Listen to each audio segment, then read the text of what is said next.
जय हिंद प्यारे बच्चों, कैसे हैं आप लोग? कैसी चल रही है आप लोगों की पढ़ाई लिखाई? मैं आशा करता हूं कि आप लोगों की जो पढ़ाई है वो बहुत बेहतरीन चल रही होगी। चलिए, मैं ये कह रहा हूं मेरे प्यारे छात्रों और छात्राओं, भाइयों और बहनों, अगर आपको लगता है कि मैं पढ़ाई में कमजोर हूं तो एक दिमाग में बात याद रखिए, मेरा मेरा एक कहा मान लीजिए आप लोग, ठीक है? मतलब इतना जोर लगा देना है पढ़ने में, खूब पढ़िए, इतना पढ़िए कि सामने वाला अगर आपको देख रहा है कि ये पढ़ रहा है तो उसको ये चीज का डर होने लगे कि कहीं इतना पढ़ रहा है, कहीं कुछ बड़ा आदमी ना बन करके सामने आ जाए। ठीक है, इस चीज का एहसास जो है उसको आ जाए मन में, इसलिए इतना पढ़िए, क्योंकि जो पढ़ने वाला व्यक्ति होता है वो दुनिया में हर कुछ प्राप्त कर सकता है। ठीक है, ये कहीं ना कहीं मेरा भी एक अनुभव है। ठीक है, और ये इसलिए मैं आपको बता रहा हूं कि खूब पढ़िए। पढ़ाई के द्वारा आदमी कुछ से कुछ हासिल कर सकता है। शिक्षा एक ऐसा जरिया है जीवन में आगे बढ़ने का।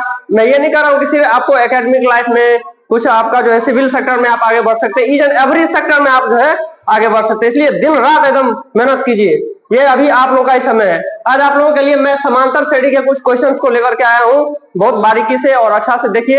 एक एक क्वेश्चन बहुत इंपॉर्टेंट है, मैं आप लोगों के लिए मेहनत कर रहा हूँ, तो मेरा ये रिक्वेस्ट है आप लोगों से कि अच्छा से थोड़ा सा पढ़िए, ताकि बेहतर जो है सुनहरा अवसर आप लोग प्राप्त कर सके, अच्छा मार्क्स राइज कर सके, जीवन में आगे बढ़ सके। देखिए, निम्नलिखित में कौन संख्या समांतर श्रेणी नहीं है? तो यहाँ पे कौन सा जो है आपको चार ऑप्शन दिया है, इसमें कह रहा है एक समांतर श्रेणी नहीं है। समांतर श्रेणी जब पढ़े होइएगा तो समांतर श्रेणी का मतलब होता है कि जो दो क्रमागत पद होता है उस दोनों का जो डिफरेंस होता है वो हमेशा बराबर आएगा। मतलब अगली संख्या में से जो पिछली को घटाते हैं तो वो हमेशा क्या आएगा? बराबर आएगा। सबसे पहले एक चीज मैं यहाँ पे लिख देता हूँ, जो समांतर श्रेणी का जो व्यापक रूप होता है, मतलब स्टैंडर्ड फॉर्म, वो क्या होता है? ए प्लस डी, ए प्लस 2d, इस रूप में वो बढ़ता चला जाता है। ठीक है, अब यहाँ पर देखिए, और यहाँ पर याद रखिएगा समांतर डी जो है हमेशा हमेशा सेम आएगा। अगर वो समांतर श्रेणी में कोई भी दिए गए आंकड़ा जो होगा आपका, अगर समांतर श्रेणी में होगा तो हमेशा दो ये जो अंकों हैं इसके बीच का डिफरेंस हमेशा सेम आएगा। मतलब इसको अगर a1 माने, इसको अगर a1 माने, a2 माने, a3 माने, इस तरीके से बढ़ते चले जाएं तो a2 माइनस a1 बराबर a3 माइनस a2 बराबर d, ये हमेशा आपको इक्वल होगा। इसको बढ़िया से देखिएगा तो देखिए, एक का स्क्वायर एक हुआ, 5 का स्क्वायर 25, 7 का स्क्वायर 49। तो आगे हमको करके देखना नहीं है। 25 में से एक 24, 49 में से 25 घटे तो 24, मतलब इसमें से भी इसमें घटाए तो 24 आया, और इसमें से भी इसमें घटाए तो 24। मतलब डी हमारा अगर सेम आ रहा है तो समांतर श्रेणी में होगा। ये तो समांतर श्रेणी में है ही, कौन नहीं है? चलिए, -6 में से -10 को घटाइए, अगला में से पिछला को घटाना होता है। तो -6 प्लस 10 बराबर कितना आ गया? बड़ा में से छोटा घटा दीजिए, साइन बड़ा संख्या वाला हो जाएगा, तो 4 हो गया। फिर -2 माइनस -6, -2 माइनस प्लस 6, मतलब फिर आ गया 4, 4 सेम आ रहा है, मतलब ये भी क्या है? समांतर श्रेणी में। अगला देखिए, अगर इसको हम देखें तो √2 है और 8 का वर्गमूल कितना निकल सकता है? 2√2। फिर इसको 3 तिया 9 दूना 18, ये आ गया। तो अगला में से पिछला को घटाइए, तो 2 आम में से 1 आम घटा दिए तो 1 आम बचा, 3 आम में से 2 आम घटा दीजिए तो 1 आम बचा। दोनों में डी हमारा सेम आ रहा है, मतलब ये भी कहीं ना कहीं समांतर श्रेणी में है। जो ऑप्शन छट गया यही क्या होगा? समांतर श्रेणी में नहीं होगा। अगर चेक करना है तो चेक कर लीजिए, 0.22 में से 0.2 घटाइएगा, मतलब तो कितना हो जाएगा? इतना आया। फिर अगला में से घटाइए तो 0.222, 0.22, कुछ नहीं है, 0 माइनस दीजिए, 2 0 0 पॉइंट, ये दोनों सेम है क्या? नहीं है, 0.02 है, यहाँ पे 0.002 है, मतलब ये समांतर श्रेणी में नहीं होगा। This is the right answer here. Okay, is it clear? Clear हो रहा है एकदम? एक एक क्वेश्चन को बारीकी से देखिए। ऐसा ऐसा क्वेश्चन हो सकता है कि ये डाटा आपको नहीं देगा क्वेश्चन में, इस नंबर के जगह पे कोई दूसरा नंबर रहेगा, लेकिन इस टाइप का क्वेश्चन सब आता है 1 मार्क्स में, इसलिए बढ़िया से देखिए इसको। चलिए, इसको मिटा के अगला क्वेश्चन देखता हूं मैं। √2, √8, 18, √32 का पदांतर और सार्वंतर दोनों एक ही बात हुई। इसको हम जो है ना डिफरेंस बोलते हैं। तो दोनों में डिफरेंस देखिए, √2 है और √8 है। √2 है और √8 है, ठीक है। तो देखिए √2 और √8 को क्या लिखेंगे, 2√2। 18 को क्या लिखेंगे, 18 को 3 3 9 2 18, 3√2। इसका पदांतर क्या है, तो देखिए √2 में से 2 को घटाइए, √2 को, तो कितना आ जाएगा, 2√2 माइनस, इसके पीछे कुछ नहीं है तो 1√2, मतलब आ गया √2। फिर इसमें से इसको घटाइए, 3√2 माइनस 2√2, कितना आया, √2। मतलब दोनों में सेम आ रहा है, क्लियर हो रहा है। तो इसका आंसर क्या हो जाएगा, √2। इसका जो पदांतर सार्वंतर होगा वो क्या हो जाएगा, √2 हो जाएगा, क्लियर हो रहा है। नेक्स्ट क्वेश्चन देखते हैं। देखिए यदि किसी समांतर श्रेणी है ना, समांतर श्रेणी का nवां पद यहाँ पर दिया हुआ है an प्लस बी हो तो उसका पदांतर क्या होगा, ठीक है ना। तो इसमें देखिए जब हम n का वैल्यू अगर हम मान के चलिए अगर 1 देते हैं, suppose that an plus B आपका दिया हुआ है nवां पद, जब हम n बराबर 1 लेते हैं, देखिए यहाँ पर तो क्या हो जाएगा, a गुना 1 प्लस बी, तो a प्लस बी आ गया आपका, ठीक है। और जब n के जगह पे अगर हम 2 लेंगे, जब n बराबर 2 लेंगे, मान के चलिए a1 आपका इतना आ गया, जब n बराबर 2 लेंगे तो a2 बराबर क्या आ जाएगा, a गुना 2 plus B, 2a plus B, एक ये आ गया और एक ये आ गया, ठीक है। अब कह रहा है इसमें तो इसका पदांतर कितना होगा, चलिए तो पदांतर में दोनों का अंतर मतलब a2 माइनस a1 करते हैं, इसके बाद d निकलता है, तो 2a प्लस बी, a2 कितना आया 2a प्लस बी, और a1 कितना आया a प्लस बी, तो 2a plus B minus a plus B, तो 2a plus B minus a minus B, ठीक है ना। अब यहाँ पे देखिए 2a में से a घटाए तो कितना आ जाएगा a, और प्लस ये b माइनस कट गया, तो सिर्फ आंसर आपका a आ गया। ये कौन सा है option B is the correct answer है, ओके। चलिए इसी तरीके का एक नेक्स्ट क्वेश्चन है, यदि किसी समांतर श्रेणी का nवां पद 5 माइनस 3n हो तो इसका पदांतर क्या होगा। तो nवां पद इतना दिया हुआ है, तो एक बार n के जगह पे 1 ले लीजिए, 2 ले लीजिए, a1 और b1 निकाल लेंगे, मतलब a2 निकाल लेंगे तो आ जाएगा। देखिए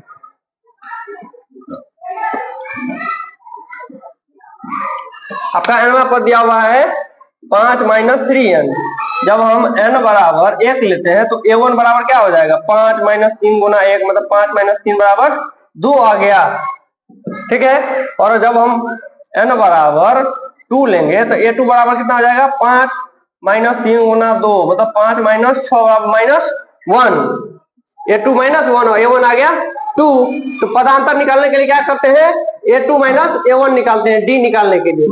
तो a2 माइनस a1 कीजिए तो -1 माइनस 2, मतलब -3 आ गया, कितना आ गया -3। ऑप्शन कौन सा है इसका, B is the correct answer है, -3 इज द करेक्ट आंसर है। फिर देखिए क्वेश्चन नंबर 5, यदि x प्लस 2, 3x और 4x प्लस 1 समांतर श्रेणी में हो तो x का मान होगा। जब समांतर श्रेणी में हो तो हमेशा एक बात ध्यान रखना है, ये टर्म हमेशा ध्यान रखना है कि अगर हमको समांतर श्रेणी में होगा तो इस टर्म को हम बैठा के देखेंगे, आसानी से निकल जाएगा, क्योंकि x का वैल्यू फाइंड करना है। चलिए x का वैल्यू फाइंड करते हैं, तो अगर हम a2 में से a1 घटाएंगे, क्योंकि d तो हमेशा बराबर होता है, सार्वंतर हमेशा बराबर होता है, इसलिए a2 मान के चलिए, इसको x प्लस 2 को हम a1 मान लेते हैं, ये a2 हो गया और a3 हो गया। तो a2 में से a1 और a3 माइनस a2 घटाएंगे तो सार्वंतर तो हमारा समान आएगा। तो देखिए a2 माइनस a1 बराबर a3 माइनस a2 कर सकते हैं, बराबर d होता है चूंकि, इस तरीके से। तो यहाँ पे 3x में से घटाइए, 3x माइनस x प्लस 2 बराबर a3, यहाँ पर 4x प्लस 1 है, और माइनस किसको कर घटाएंगे, 3x को घटाइए हम, 3x माइनस x प्लस 2 बराबर 4x में से 3x x प्लस 1, तो 2x प्लस 2 बराबर x प्लस 1, 2x है, x को इधर ले आएगा माइनस x, तो 1 उधर जाएगा तो -2, मैंने x बराबर कितना आ गया, -1 आ गया। x का मान आपको निकालना है, नहीं कन्वर्ट हो गया क्या, 3x माइनस x प्लस 2, अच्छा हाँ माइनस, यहाँ -2 हो जाएगा, minus x minus plus minus, देखिए तो 3x माइनस 4x में से 3x प्लस 1, तो 2x -2 कीजिए, यहाँ -2 प्लस माइनस x 1 इधर जाएगा तो प्लस 2 हो जाएगा, तो 1 प्लस 2 3, x बराबर कितना आ गया 3। तो कौन सा ऑप्शन है, सी इज द करेक्ट आंसर है, ओके। चलिए नेक्स्ट देखते हैं, यदि इतना इतना किसी समांतर श्रेणी के 3 क्रमागत पद हैं क्रमागत मतलब लगातार वाला जो आने वाला जो पद है तो ए का मान होगा। जिस तरीके से इसमें बनाए हैं इसमें भी क्या मान लेंगे, इसको आप A1, इसको A2 और इसको A3 मान लीजिए। तो अगला में से पिछला, फिर अगला में से पिछला घटाइए, दोनों को इक्वेट कर दीजिए। इसी तरीके से कितना हो जाएगा, a माइनस 2/3 बराबर 2 माइनस ए।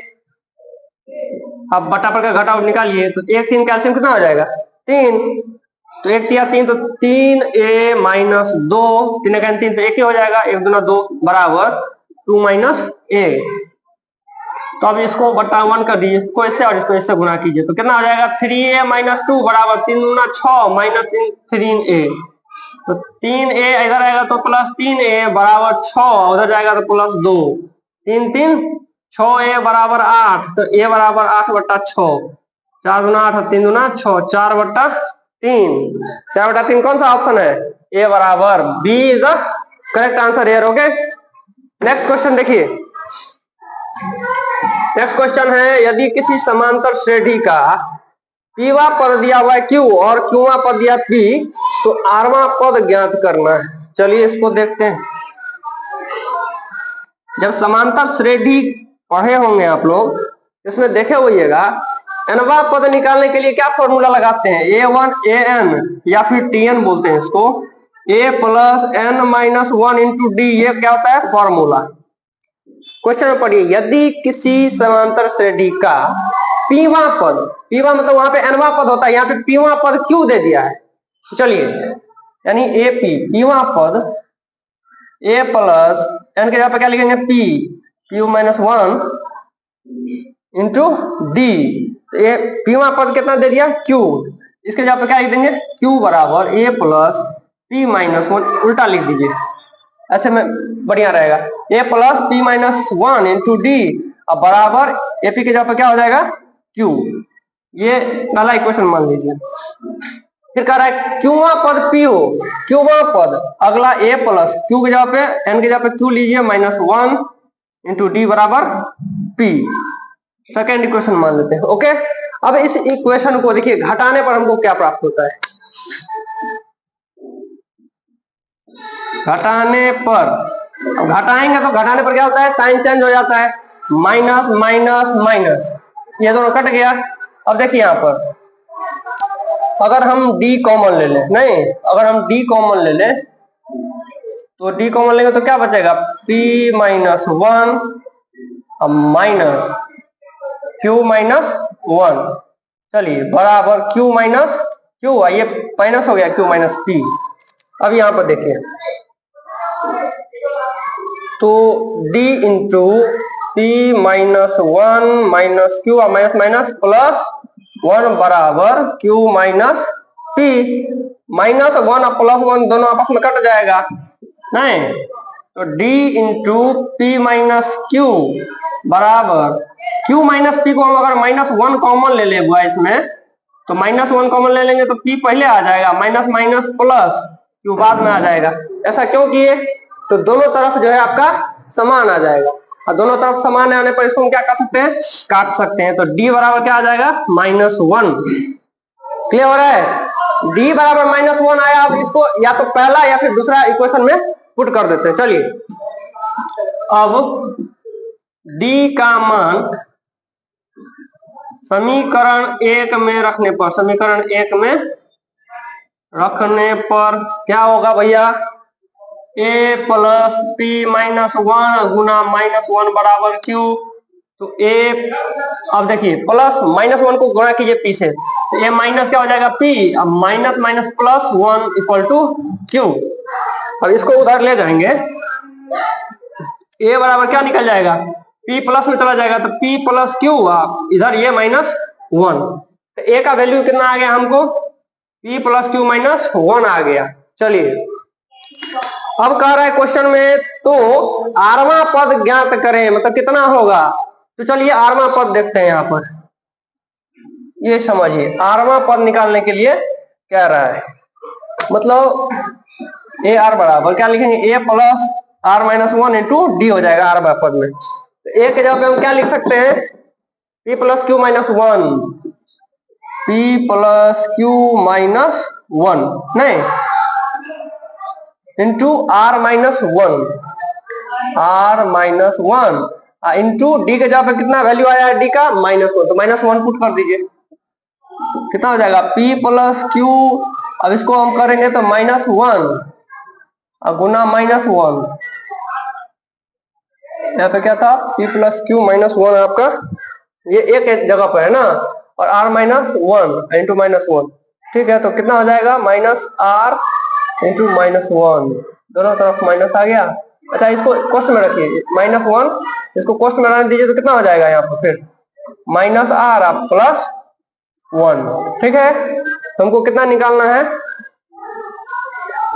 एक बार देख लीजिए, ठीक है जहाँ पे, तो देखिए यहाँ पर आरवां पद में यहाँ पर क्या था, यहाँ पर तो P एक जगह पे कितना वैल्यू आया था P प्लस क्यू -1, तो P प्लस क्यू -1, ठीक है, ठीक से लिखिए इसको, एक जगह पे क्या था A plus P plus Q -1 है ना, इंटू R -1, डी के जगह पे कितना वैल्यू है इसका -1, तो P प्लस क्यू माइनस गुना किए तो -R प्लस 1 तो ये 1 से 1 कैंसिल हो जाएगा, बराबर P प्लस क्यू -R, क्या आ गया P plus Q -R, B is the correct answer here. Okay, इस तरीके से बहुत सारा क्वेश्चन मैं आपको जो है लाता हूं। ओके, धन्यवाद, थैंक यू।